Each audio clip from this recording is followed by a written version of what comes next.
Hello. Hello. You all right, Tom? How's it going? Doing wonderful. How are you doing? Yeah, very well. Thanks very much. Just hanging out. I hope you've had a good weekend. Good. For anybody that doesn't know, this is my brother Thomas on the phone. He lives over in America. He's a lifelong Manchester United fan. And did you? I was born and raised in England. Let's just make that clear. I know from the comments, some of them were absolute classic comments, by the way. From the comments that were beneath the last video, it seemed that some people thought that I was American, which is a little bit strange because I do have somewhat of an accent. I don't know if it's lost. And yeah, there were some great comments. Someone said you had an Tom's a accent. moron was my favourite one. Yeah, someone said you had an accent that sounded like a Somerset cross between Australian, which That's made about sense. right. Yeah, that is Honestly, about no, right. honestly, that's probably about right. Yeah. But your accent's definitely gone a little bit since you've been over there. You say Well, instead of saying little, you say little. I came here in Lidl's a freaking 2000. supermarket, mate. Do you know what I mean? I came here in 2007. It's 2016 now, so it's been a while now. Yeah, fair enough. Uh, Well, your love of football's not changed anyway. no, Did you watch the game this weekend? I watched extended highlights. So I got a good taste, better than commentary, but not as good as the whole game. So I did watch the extended highlights though. Yeah, yeah. Well, the extended highlights were probably quite good, weren't they? So quite good Yeah, chances. they were decent. Yeah, what did you think? I listened to the Van Gaal interview. What did you think, first of all? Well, I thought it was good second half from us. I thought the first half it was just more of the same sort of slow tempo, real boring, gash-tastic football, basically, which I can't be doing with, you know. But at half time, he What obviously makes things up, and then second half, it was much more fluid, I don't much think he quicker. changed anything at half. What did he change anything system wise or personnel wise at Well, half time? tempo-wise, it definitely went up. Just the quickness of the passing and the movement and the freedom in the final third, I Yeah, think, increased. But I it was just interesting for Van Gaal because the interviewer, who by the way had this ridiculous Irish accent, it was big. He sounded the Irish interviewer who sounded like a actually a really nice lad for an interviewer. Um, he he said that. He said what you just said to Van Gaal. And Van Gaal said, well, I disagree. I thought the first half was just as good. We just didn't score two goals. yeah, he did say that. Joe? Yeah. Yeah. Yeah, which, I mean, I don't disagree with. Again, I'm watching extended highlights. But here's the dilemma that is facing Man United now. And it's kind of a sick and twisted one. Yeah. Because you're never going to have Alex Ferguson manage Man United again. Okay? It's never, ever going to happen, obviously. Um, so his brand of kind of brash attacking football, almost simplistic at times, but they could adapt. The great thing about his teams was they were able to play any style. Mm. However, at home, at Old Trafford, they normally got the ball wide. They normally attacked. They were very fun to watch, and they would put bodies forward and they would take a lot of risks. Now, psychologically, I think they built up going to Old Trafford with such a mesmerizing task for opposition, which they could do that, and they did really well. So fantastic. But it's like, okay, there's different styles of play, and again, that was the genius of Ferguson, was being able to have his team to adapt to pretty much any. They could play anyway. Having a few technical difficulties here. I do apologise for anybody listening. But are you still there, Tom? No, he's not there. He's gone away. He's driving under a bridge. No, I'd be hearing this. Oh, it's boring. It's dry. Yeah, they can defend brilliantly. Everyone has different. Huh? You what? Joe? sorry, mate. Joe? It's totally cut out, mate. There's Uh, no. Can you hear me again now? yeah, I can hear you. I guess my point is that if you want to be the way you seem to want it to be, and the board shared your opinion, which I'm sure they don't, what you'd want to happen is they have a short list of coaches that coach a certain brand, which is a bollocks term anyway, because brand of soccer, rather than a coach Tom, for the record, mate, that's necessarily going to be you successful. keep calling it soccer. This is unacceptable on the Mr. Flying Pig HD YouTube channel. It must be called football from this day on. Do you understand? I know you've been living out there in America for all this time, but That is just unacceptable. My subscribers will not relate to this. What's your subscribers' favourite show on a Saturday morning? So, I don't know, I'm guessing Soccer AM. What's their favourite update on a Saturday afternoon? Favourite update on a Saturday afternoon? Final score? No, similar to Final Score, but more of a lengthier program. Oh yeah, Soccer probably Saturday. find it Bit on Soccer Sky Saturday. Sports. Yeah. Interesting. That's okay, but I can't say soccer. I see what you're saying here, mate. I see what Embrace you're it. Embrace it, okay? All right. Fair enough. But anyway, no, I know what you're saying. We're not going to have the same attractive. Well, it wasn't even that necessarily attractive at times, as you say. Fergie would set his teams out. We counter at times. We play, really wide. We always play with wingers as well. That's the thing. There was always a lot of balls going into the box. You had forwards who could get past the last man, like Van Nistelrooy or whoever, and get on the end of a cross, and we got a lot of goals, and it was good attacking football. But this under Louis van Gaal, second half, I mean, I can't really fault it. We were very open, though. The players are totally going for it. We're open at the back. Swansea City could have scored a couple more. So, it wasn't all fantastic, but obviously a win's a win, and who really gives a shit? We got the 3 points, so Louis van Gaal was... Right, absolutely. But if that game was 1-1, what would the conversation then be today? Yeah, but my opinion is still the same. I wasn't happy with the first half. I thought it was very negative. So he should be sacked right now. Then it's still your opinion. Well, he's not going to get sacked right now. But yeah, that is my opinion. Yeah, I didn't ask what was going to happen. Yeah, okay. well, I answered. You give me a chance to answer. Speaking quicker than your brain can process it, lad. Fair enough. I mean, that's your opinion. That's your answer. You're right. It's not going to happen. I think that, again, what I said the other day about having time. Hold on, I'm just changing lanes. Should have done it before the Stoke game. If they were going to do it, what I said about having time, and what I said about a culture, and what I said about it evolving over time, and then you add it.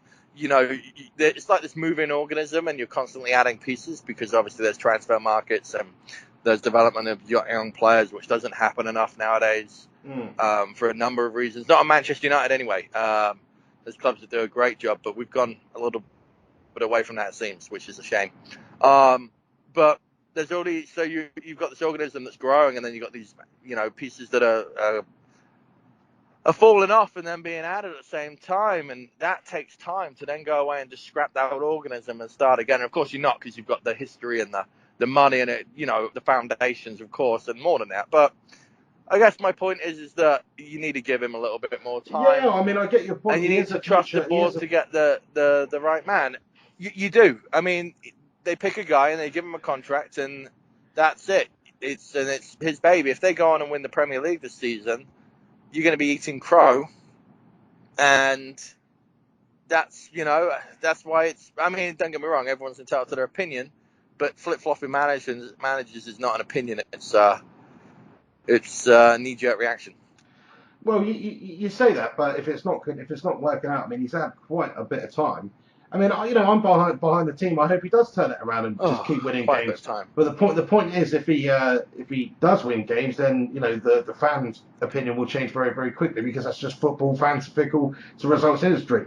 But I mean, one thing you mentioned there about youth and everything, he does give opportunities to young players. He's given a lot of opportunities to young players this season, so he's a future-thinking manager. You can't fault him for that. What you can fault him for is the gash brand of football, which is a word I like to use, that we're playing out there on the pitch. It's a fucking train going by you at the moment, mate. Why? Because it sounds like a train's going by you, Sam. I'm just driving on the interstate. Or is it one of those? Is it one of those semis? It's not actually. No, nothing went by. That was weird that you said that at that time. Was it? It sounded like a fucking train, mate. No. Listen, he's had a lot of time. Alex Ferguson, I think Man United, and I'm sorry to keep going back to him. Let's have this last conversation in Van Gaal and talk about stuff anyway. But Manchester United finished 11th in Ferguson's 4th season. Is that right? Yeah, but it was a totally different animal. He was trying to take Manchester United back to the top at the moment. And I know what you're saying, Manchester United was still, obviously Louis van Gaal, that's his job as well, to take them back to the top. But we're still a massive club with a great squad, and it's not that far away from the top. When Fergie came in, Manchester United were not the team that they are under were We weren't a under. big club. We were a big club, but they weren't a championship winning side for years and years and years. No. Have some of that. Okay. Put that in your pipe and smoke it. Won a championship winning side for years and years and years. Okay. Yeah, I just think the Man United fans have got a little bit greedy's definitely not the right word, because it's hard not to be greedy. It's hard not to get used to, having a certain We've been spoiled. We have been appetite. spoiled, yeah. Yeah, completely spoiled. For a long period of time where there was never these really. I know there was a few games where we lost 6-3 to Southampton and 5-1 in Newcastle, and a few bad runs, but never more than a couple of games. And we always did battle at the top of the league. I mean, for over 20 years, we finished first or second for 19 of them. I mean, that's insane, It's just, that's not... Is that true? Yeah, I think we just finished one season as third. I think I'm right. It's definitely 18 for sure. There might have been another season in there. I definitely remember third, yeah.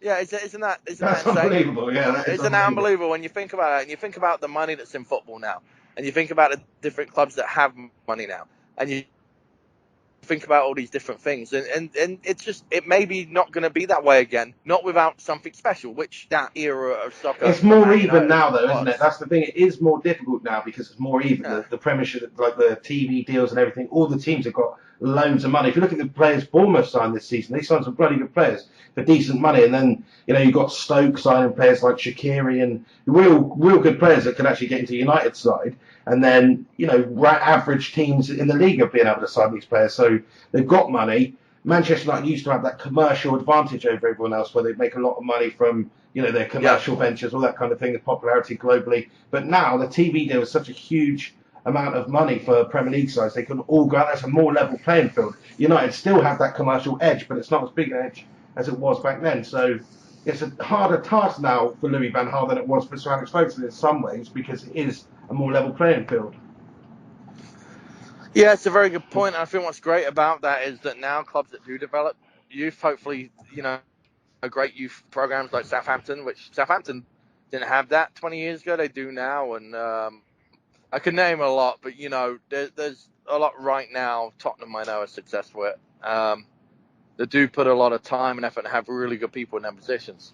They're going to be rewarded a bit more because there's going to come a time soon, and I think you'll see, I might be wrong here, you're seeing that with Leicester right now, where normally this would be, gut season. It would be literally, okay, we've had a good run, let's make a quick 50 million while we're up, with these players, and let's give ourselves some long-term stability from that money. And then, let's kick on from there. But realistically, we've got to let 2 or 3 players go. I just don't think you've got that now. I don't think these clubs necessarily have to do that now, unless it's silly money, and that's just hurting the bigger boys, because it has to be run like a business now, So yeah, I think it's a fantastic, exciting time for football. I think it's harder for Man United to dominate the way they used to. I think your problem is more how entertaining the games are, which is annoying to me.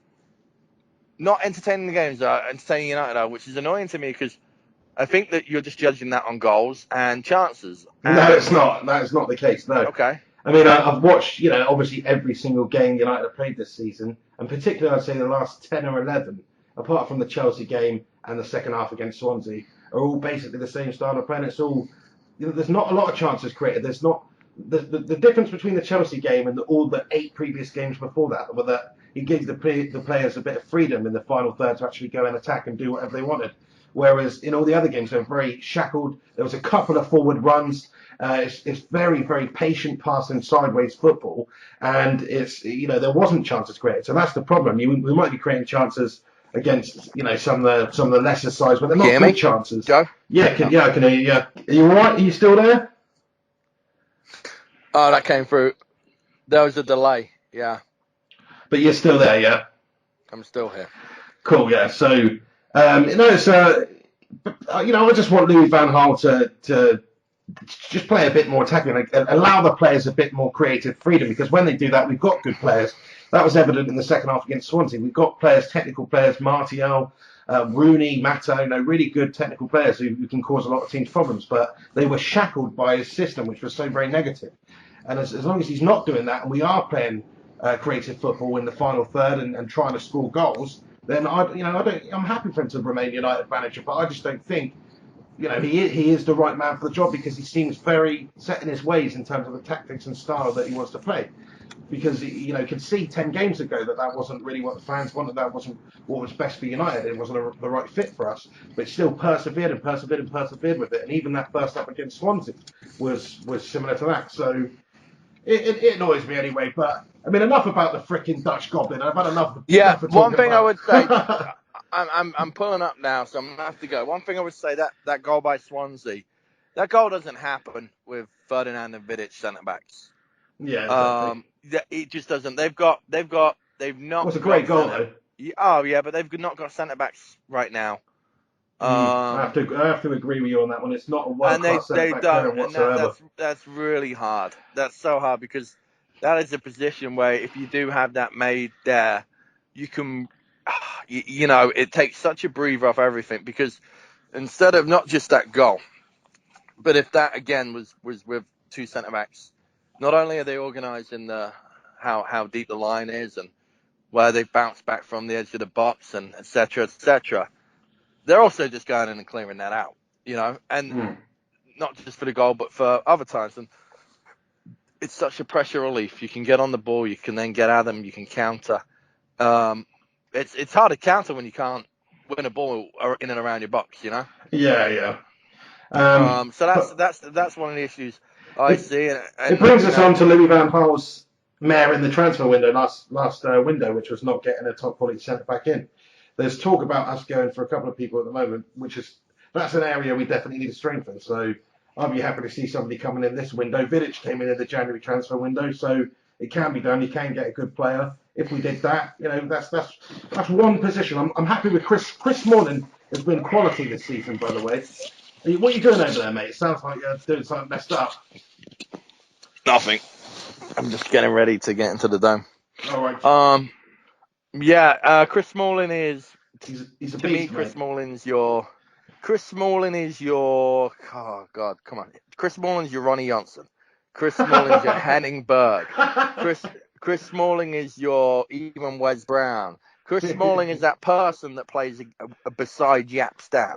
Person that plays beside Nemanja Vidic. He is close. Come on leaps and bounds this season, but I know what you're saying. Do you know exactly what I'm saying? I know exactly what you're saying, yeah. But he has been class this season. No, I know, but that's not good enough, Chris Smalling being class is not good enough. You need Chris Smalling to be, Henning Berg. I haven't heard that name for a while, mate. What a lad. Henning Berg. He was a good player. Yeah, he was, right. And hey, they were good players. Laurent Blanc, a bit of Laurent Blanc. Laurent Blanc, you John O'Shea's of the world, I mean? Yeah, hey, there was a time where Wes Brown was the best defender in England. There was a time. Now, it didn't last long. I'm talking about on form here. Yeah. He played some massive games. Again, but that wasn't the be-all and end-all of United, What's this bird doing next to me? She's pulled up right close. Is she hot? No, she's about 15, mate. I'm going into a youth soccer dome. Dude. What's wrong with you? Oh my God, I can't see shit. Oh. God. Anyway, All right, pal. Nice chat anyway. We'll speak to you soon, and get commenting below with your thoughts on anything we discussed today. Have a good one, Tom. See you later. Bye-bye. Take it easy.